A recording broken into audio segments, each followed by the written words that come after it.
माझे नाव रोहन आहे आणि मी एका सरकारी बँकेत काम करत होतो.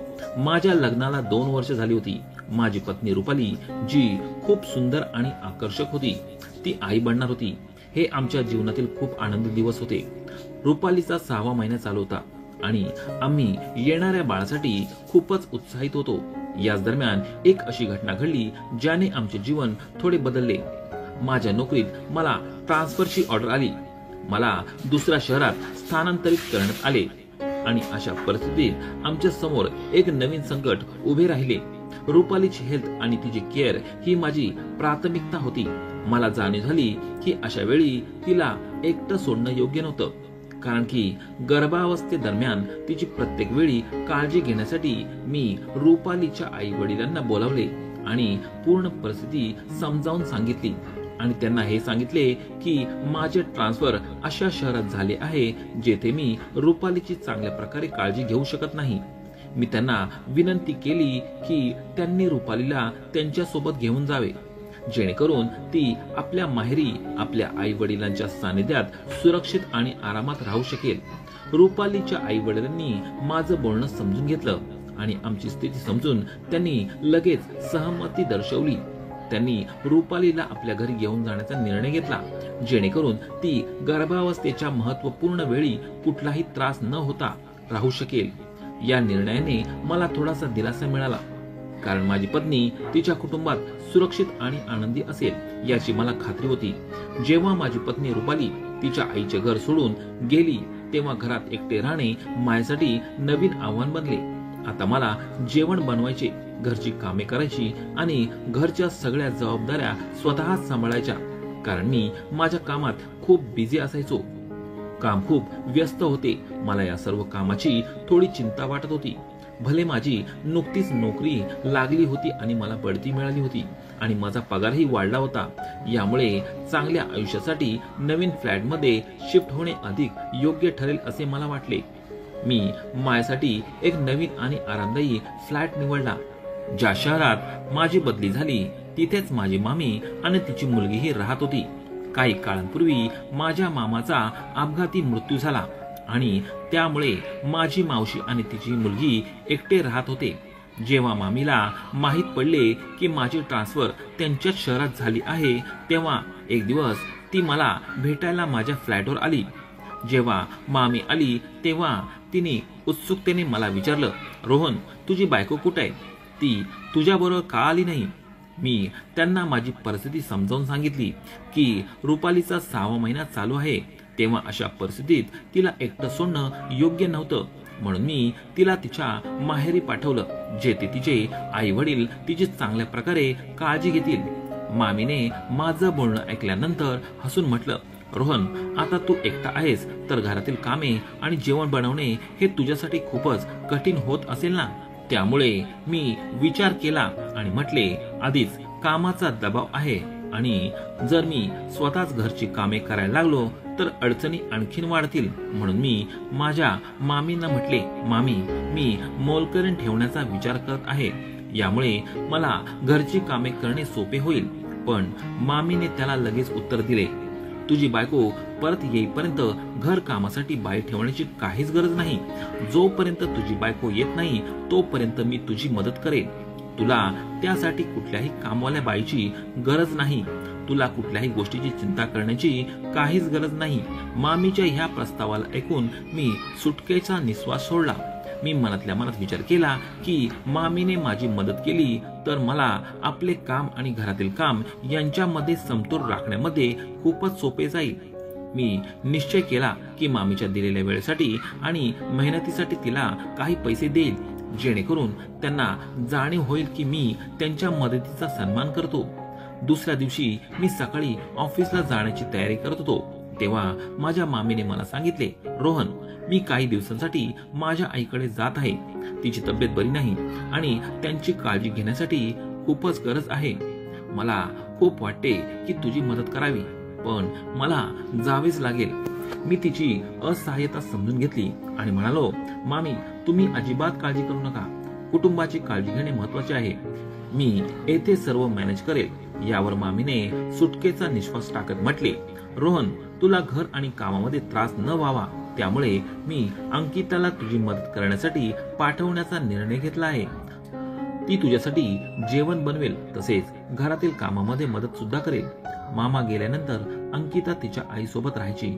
मी मामीच्या प्रस्तावाला मान्यता दिली आणि म्हटले, ठीक आहे मामी, मला त्यामुळे खूपच मदत मिळेल. त्या दिवशी रविवार होता आणि मी घरातच आराम करत होतो. सकाळी उशिरापर्यंत झोपल्यानंतर मी उठून चहा बनवला आणि आपल्या फ्लॅटमधील काही कामे आवरू लागलो. तेव्हा दुपारी अचानक दारावरची बेल वाजली. मी विचार केला की यावेळी कोण येऊ शकतं. दरवाजाजवळ जाऊन मी दरवाजा उघडला. तेव्हा मला आश्चर्याचा धक्का बसला, कारण की समोर एक सुंदर आणि आकर्षक मुलगी उभी असलेली दिसली. तिच्या डोळ्यामध्ये निरागसता आणि चेहऱ्यावर हसू होते. मी काही क्षण तिला पाहतच राहिलो. मी विचार सुद्धा केला नव्हता की अंकिता एवढी सुंदर असेल. तिने हलकेच स्मित करून म्हटले, रोहन दादा, मी अंकिता आहे. माझ्या आईने मला इथे तुमच्या मदतीसाठी पाठवले. तिच्या आवाजातली सहजता आणि आत्मविश्वास पाहून मी आश्चर्यचकित झालो. मी लवकरच शुद्धीमध्ये आलो आणि स्मित हास्य करत उत्तर दिले, ओ अंकिता, आतमध्ये ये ना. बरं झालं तू आलीस. तुझ्या आईने सांगितले की तू येणार आहेस. अंकिता आत आली आणि म्हणाली, आई म्हणाली होती की तुला घर आणि ऑफिसच्या कामात अडचण येत आहे. मी तुला मदत करेन. मी तिला बसायला सांगितले आणि चहा ऑफर केली. ती हसून म्हणाली, नाही दादा, आधी सांग तुला काय खायला आवडते. मी तुझ्या आवडीचे जेवण बनवते. तिचं बोलणं ऐकून मला हसू आलं आणि तिच्या येण्याने माझ्या घरचं वातावरण थोडं बदलून जाईल असं वाटलं. मी काहीच बोललो नाही तरी अंकिता घरची कामं अगदी सहज आणि आत्मविश्वासाने पूर्ण करत होती. ती सर्व काम सहजतेने आणि आत्मविश्वासाने हाताळत होती. मी तिला मूकपणे पाहत राहिलो. तिच्या प्रत्येक हालचालीत एक वेगळेच आकर्षण होते. तिचे दिसणे आणि व्यक्तिमत्व इतके प्रभावी होते की मी तिच्यापासून नजर हटवू शकलो नाही. मला वाटू लागलं की माझी बायको रुपालीपेक्षा सुंदर मुलगी मी कधीच पाहिली नसेल. हा विचार माझ्या मनात वारंवार येत होता आणि मी स्वतःवर थोडं आश्चर्यचकित झालो होतो. मी विचार करू लागलो, एवढी सुंदर मुलगी आहे आणि तरीही तिला माझ्यासाठी इथे काम करावे लागत आहे. काकूंनी अंकिताला असे काम करायला पाठवले याचा मला रागही आला. अंकिताने हलके आणि आरामदायक कपडे घातले होते, जे कदाचित घरी काम करण्यासाठी योग्य असतील. पण मला आश्चर्य वाटले की कोणतीही आई आपल्या मुलीला असे कपडे घालण्याची परवानगी कशी देते. याशिवाय मी पण विचार करू लागलो की अंकिता आता लग्नाच्या वयाची झाली आहे, पण मामीने अजून तिचं लग्न का केले नाही हा प्रश्न माझ्या मनात पुन्हा पुन्हा येत होता. आणि शेवटी मी तिला थेट विचारायचे ठरवले. जेव्हा अंकिता स्वयंपाकघरात काम करत होती म्हणून मी हळूच अंकिताला विचारले, तू अजून लग्न का केले नाहीस. तिने थोडं थांबून माझ्याकडे पाहिले आणि तिच्या चेहऱ्यावर हलकीशी उदासीनता दिसून आली. ती म्हणाली, रोहन दादा, वडिलांच्या निधनानंतर घरची सर्व जबाबदारी आईवर आली होती. तिने सर्व काही एकटीने हाताळले होते. या दरम्यान माझ्या लग्नाचा तिला विचार करायला वेळ किंवा परिस्थिती नव्हती. तिच्या आवाजात एक दुःख आणि वेदना होत्या. हे ऐकून मला कळले की अंकिताच्या आयुष्यात किती अडचणी आल्या असतील. मी तिला समजावले आणि म्हणालो की मामीने एकटीने तुला चांगल्या प्रकारे सांभाळलं आहे, हे खरं आहे. पण अंकिता, तू खूप सुंदर आणि हुशार आहेस. तुझ्यासाठी कोणतेही चांगले नाते सहज येऊ शकते.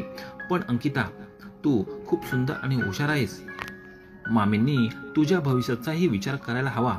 अंकिताने हलकेच स्मित करत उत्तर दिले की आईने माझ्या लग्नाचा नक्कीच विचार केला आहे, पण आजपर्यंत मला असा कोणीही जोडीदार सापडला नाही की ज्याला मी आणि आई दोघेही स्वीकारू शकतील. तिचे बोलणे ऐकून मला तिची परिस्थिती अधिक समजली. मला समजले की अंकिता केवळ सुंदरच नाही तर तिच्या कुटुंबासाठी खूपच जबाबदार आणि समर्पित आहे. आता अंकिता रोज माझ्या घरी यायला लागली होती आणि ती तिची जबाबदारी खूप प्रामाणिकपणे पार पाडत होती. पण काही दिवसांनी अंकिताची वागणूक हळूहळू बदलू लागली होती. आता तिने स्वतःची काळजी घेण्यास सुरुवात केली होती. माझ्या प्रत्येक लहान गोष्टीकडे ती काळजी घेत होती आणि एके दिवशी आम्ही बोलत होतो तेव्हा ती माझ्यासाठी पूर्णपणे परफेक्ट होण्याचा प्रयत्न करू लागली. एके दिवशी आम्ही बोलत होतो तेव्हा तिने अचानक मला माझ्या बायकोच्या सवयी, आवडीनिवडी आणि आमच्या नात्याबद्दल ती विचारू लागली. हे सर्व पाहून मी थोडा हैराण झालो, पण मी तिला सर्व काही सांगितले. मी विचार केला की ती कदाचित सामान्यपणे कुतूहल म्हणून सर्व काही विचारत आहे, पण जेव्हा मी तिला सांगितले की माझी पत्नी काही महिन्यांसाठी येथे येणार नाही, तेव्हा तिने मोठ्या उत्साहाने आणि आनंदाने प्रतिक्रिया दिली. तिचा हा आनंद पाहून मला खूप विचित्र वाटलं. मी विचार केला की ही एक सामान्य प्रतिक्रिया असू शकते, परंतु हळूहळू तिच्या प्रत्येक हालचाली जास्तच विचित्र वाटू लागल्या. आता अंकिता माझ्यासाठी रोजच नवीन नवीन प्रकारचे स्वादिष्ट पक्वान बनवू लागली होती. ती काही ना काही नवीन पदार्थ बनवायची आणि हे सुनिश्चित करायची की ते माझ्या पसंतीचे जेवण असावे. आधी तर मी विचार केला की ते तिचं काम असेल आणि ती त्याला जिम्मेदारी समजून करत असेल, परंतु मग मी पाहिलं की ती फक्त जेवण बनवण्यापुरतीच सीमित नव्हती, तर ती माझ्या पसंतीचे कपडे घालू लागली होती. मला हे पाहून खूप विचित्र वाटले. मग मी एक दिवस तिला म्हटले, अंकिता, तुला जे काम करायला सांगितलं आहे फक्त तेच करत जा, जास्त काही करण्याची गरज नाही. परंतु माझ्या बोलण्यावर तिला काहीच फरक पडला नाही. ती माझं बोलणं मनावर न घेता स्वतःच्या मर्जीने काम करू लागली. हळूहळू तिने माझ्यासोबत असं व्यवहार करायला सुरुवात केली जणू काही ती माझी पत्नीच आहे. ती माझ्या वस्तू व्यवस्थित करायची, माझ्यासाठी कपडे काढून ठेवायची, तसेच माझ्या आराम करण्यावर खास लक्ष द्यायची. तिच्या अशा व्यवहाराने मला असहज वाटू लागले. मला समजू शकत नव्हतं की ती अशी का करत आहे. तिच्या प्रत्येक कृतीमुळे मला अजीब आणि विचित्र वाटू लागले. तिला माझ्या घरी येऊन 10 दिवस झाले होते. मी विचारले, अंकिता, मामी केव्हा येईल? तेव्हा तिने म्हटले, आजीची तब्येत ठीक नाहीये, म्हणून आई अजून काही दिवस गावीच राहणार आहे. तिचं हे बोलणं ऐकल्यावर मी तिला म्हटले, ठीक आहे. आता अंकिताच्या पेहरावामध्ये सुद्धा खूपच बदल येऊ लागला होता. ती आता साडी घालू लागली होती. साडीमध्ये तिचं रूप आणि सौंदर्य खूपच खुलून येत होतं. जणू ती फिल्म मधली हिरोईन सारखी वाटू लागली होती. तिची चालढाल आणि तिचे हसू, त्यामुळे ती साडीमध्ये खूपच सुंदर दिसू लागली होती. ती आपल्या केसांमध्ये गजरा घालू लागली होती. तिच्या गजराच्या सुगंधाने संपूर्ण घर सुगंधित व्हायचे आणि जेव्हा ती माझ्या जवळून जायची तेव्हा तिचा गजराचा सुगंध माझ्या मनाला मोहून जायचा. प्रत्येक वेळी जेव्हा मी तिला साडीमध्ये पाहायचो तेव्हा मला माझ्या पत्नीची अचानक आठवण यायची. मला असं वाटायचं की जणू अंकिता जाणून बुजून माझ्या पत्नीप्रमाणे बनण्याचा प्रयत्न करत होती. तिने माझ्याकडून माझ्या पत्नीबद्दल सर्व काही ऐकले होतं. कदाचित त्याच आधारावर स्वतःला बदलून घेण्याचा ती प्रयत्न करत होती. तिच्या प्रत्येक हरकतीमध्ये आणि पेहराव्यामध्ये हळूहळू या गोष्टीचा इशारा मला मिळू लागला. जेव्हाही मी अंकिताच्या अशा रूपाला पाहायचो तेव्हा मला माझ्या पत्नीची खूप आठवण यायची.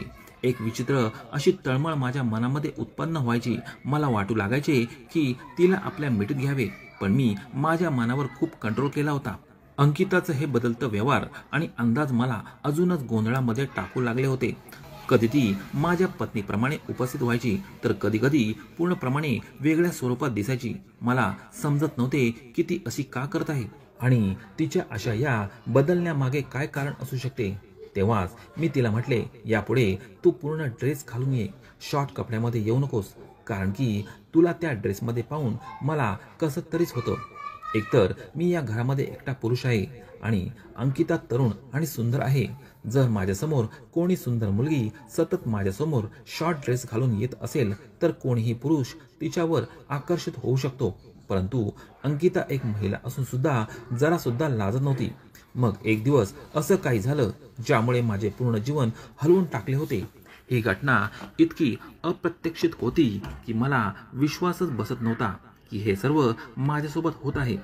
त्या दिवशी अंकिताने नेहमीप्रमाणे घरातील सर्व कामे उरकली आणि जाण्यासाठी तयारी करू लागली.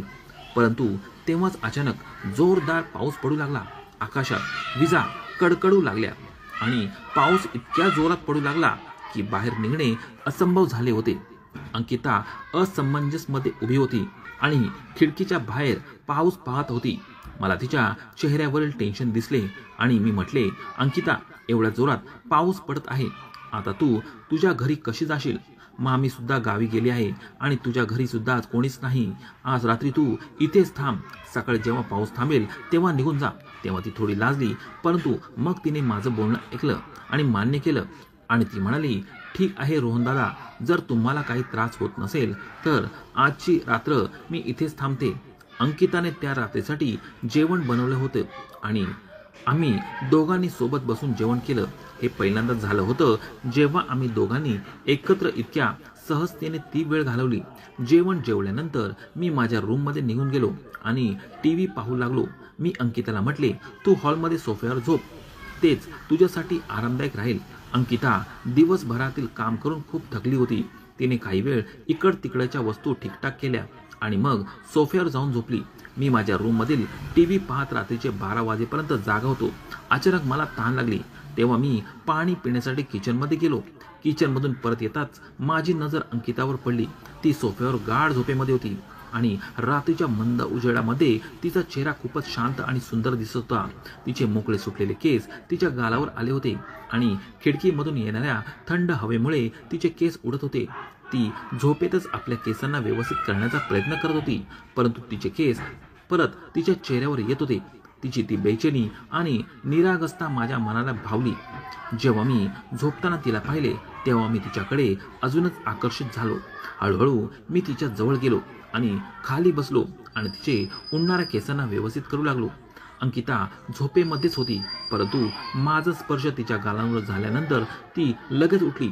तिचा हा स्पर्श मला खूपच आवडू लागला होता आणि लगेच मी तिला माझ्या मिठीत घेतले. तेव्हा तिनेही लगेच मला घट्ट मिठी मारली. आम्ही दोघांनी एकमेकांना मिठीत घेतलं आणि स्वतःला विसरून गेलो. काही वेळानंतर पाऊस थांबला. आम्ही दोघं एकमेकांमध्ये गुरफटून झोपलो होतो. दुसऱ्या दिवशी सकाळी मला जाग आली आणि मला समजत नव्हतं की अशा स्थितीमध्ये मला काय केलं पाहिजे. मी लवकरच अंकिता जवळून दूर हटलो आणि माझ्या रूममध्ये गेलो. माझ्या डोक्यात माझ्या पत्नीचा चेहरा फिरत होता. जर तिला हे सर्व माहीत पडलं तर ती मला सोडचिठ्ठी देईल आणि माझ्या जन्माला येणाऱ्या मुलाला सुद्धा मला मुकावे लागेल.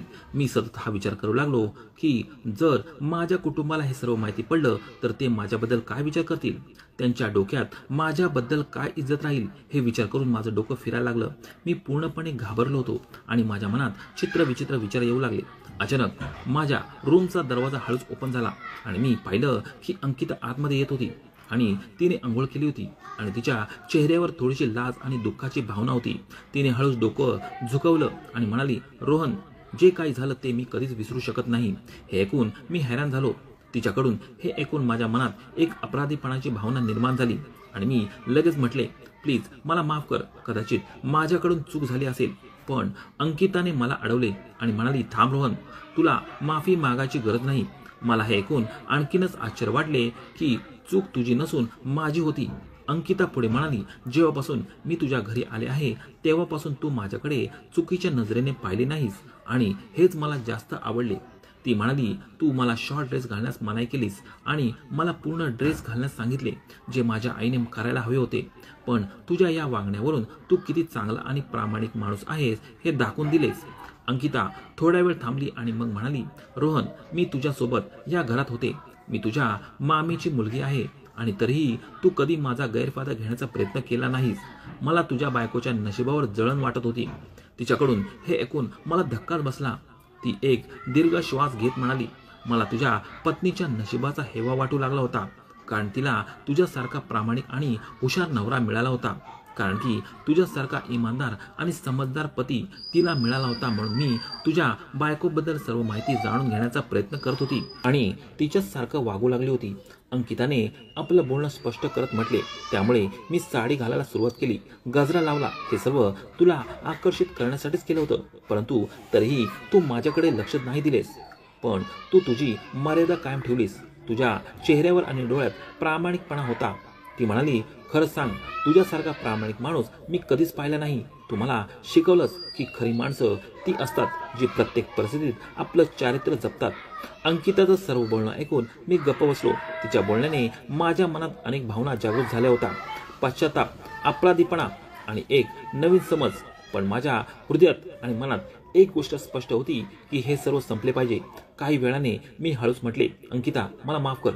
जे काही झालं ते माझी चूक होती, पण आता तू ते विसरून जा आणि तुझ्या जीवनात पुढे जा. मी तुला मदत करू इच्छितो की जेवढे पैसे तुला हवेत तेवढे द्यायला मी तयार आहे, पण उद्यापासून तू माझ्या घरी येऊ नकोस. माझ्याकडून हे ऐकून अंकिताने डोके वर केले. मला तिच्या डोळ्यात राग किंवा नाराजी दिसली नाही. तिने शांतपणे उत्तर दिले, रोहन, जे काय झालं ते फक्त आमच्यामध्येच राहील. रोहन, मला पैशांची गरज नाही. जे काही होईल ते फक्त आपल्यातच राहील. मी तुझ्या बायकोला याबद्दल काहीच सांगणार नाही. तुला त्याची काळजी करण्याची गरज नाही. मी तुझे कुटुंब उद्ध्वस्त होऊ देणार नाही. जे घडले त्याला मी जबाबदार आहे. पण हे सगळं आता संपायला हवं. तू निश्चित राहा रोहन. असं म्हणत अंकिता उठली आणि हळूच तिच्या घरी गेली. मी तिला जाताना पाहतच राहिलो, पण आता तिच्या पावलात कुठेही संकोच नव्हता. त्या दिवसानंतर तिने माझ्या घरी येणे बंद केले. असेच काही दिवस गेले आणि मग अचानक एक दिवस माझा फोन वाजला. मी फोन उचलला तर दुसरीकडून माझ्या बायकोच्या आवाजात आनंद झळकत होता. हे ऐकताच माझे डोळे भरून आले. ती म्हणाली, रोहन, तू बाप झाला आहेस. हे ऐकताच माझे डोळे आनंदाने भरून आले. त्या क्षणी मी माझे सर्व दुःख विसरलो आणि काही दिवसांनी माझी पत्नी घरी आली. आता मी आपल्या पत्नी आणि मुलाबरोबर आनंदाने जगू लागलो. एक दिवसाची गोष्ट आहे. मी माझ्या घरामध्ये कामात व्यस्त होतो की अचानक दरवाजावरची बेल वाजली. मला वाटले कदाचित कोणीतरी डिलिव्हरी बॉय किंवा शेजारी असेल. मी दरवाजा उघडला तेव्हा दरवाजाच्या बाहेर एक गिफ्ट ठेवलं होतं. मी थोडा हैराण झालो आणि चारी बाजूला नजर फिरवली, परंतु तेथे कोणी दिसलं नाही. मी ते गिफ्ट उचललं आणि घरात आलो. ते गिफ्ट खूपच चांगल्या पद्धतीने पॅक केलं होतं. उत्सुकतेपोटी मी हळूहळू ते गिफ्ट उघडायला सुरुवात केली आणि पाहिलं तर त्यामध्ये लहान मुलाचे कपडे आणि खेळणी होती आणि एक गजरा सुद्धा होता. गजरा पाहिल्यावर माझे हृदयाचे ठोके जोरजोरात धडकू लागले. मला लगेच समजलं की हे गिफ्ट नक्कीच अंकिताने पाठवले असेल. तेव्हा माझी पत्नी आली आणि तिने विचारले की हे गिफ्ट कोणी आणले. मी काहीच म्हटलं नाही. मी फक्त गिफ्टमध्ये ठेवलेल्या वस्तूंकडे बारकाईने पाहत राहिलो. तेवढ्यात माझी नजर गिफ्टमध्ये ठेवलेल्या एका पत्रावर पडली. त्यात माझ्या मुलासाठी शुभेच्छा लिहिल्या होत्या, पण त्या पत्रावर कोणाचेही नाव नव्हते. मी माझ्या पत्नीला सांगितले की आपल्या मुलासाठी कोणीतरी ही भेट सोडली आहे. कदाचित कोणीतरी परिचित असेल. माझ्या पत्नीने ही सामान्य गोष्ट समजून दुर्लक्ष केले आणि काही बोलणारच होती की तेवढ्यात आमचा मुलगा रडू लागला. तिचं लक्ष लगेच मुलाकडे गेलं आणि ती बाकी सगळं विसरली. त्या दिवसानंतर मी अंकिता मला कधीच दिसली नाही. तिने जे वचन दिले होते ते पूर्णपणे पाळले होते. ती आमच्या आयुष्यातून निघून गेली. जणू काही ती त्यात आलीच नव्हती. आम्ही पती पत्नी आता आमच्या मुलासह आनंदी जीवन जगत आहोत आणि ते पत्र माझ्यासाठी एक स्मृती बनले आहे, जे मला नेहमी शिकवते की योग्य निर्णय आणि त्यागाने नात्यात संतुलनता राखता येते. मित्रांनो, ही कथा आवडल्यास व्हिडिओला लाईक करा, कमेंट करा आणि चॅनलला सबस्क्राईब करायला विसरू नका.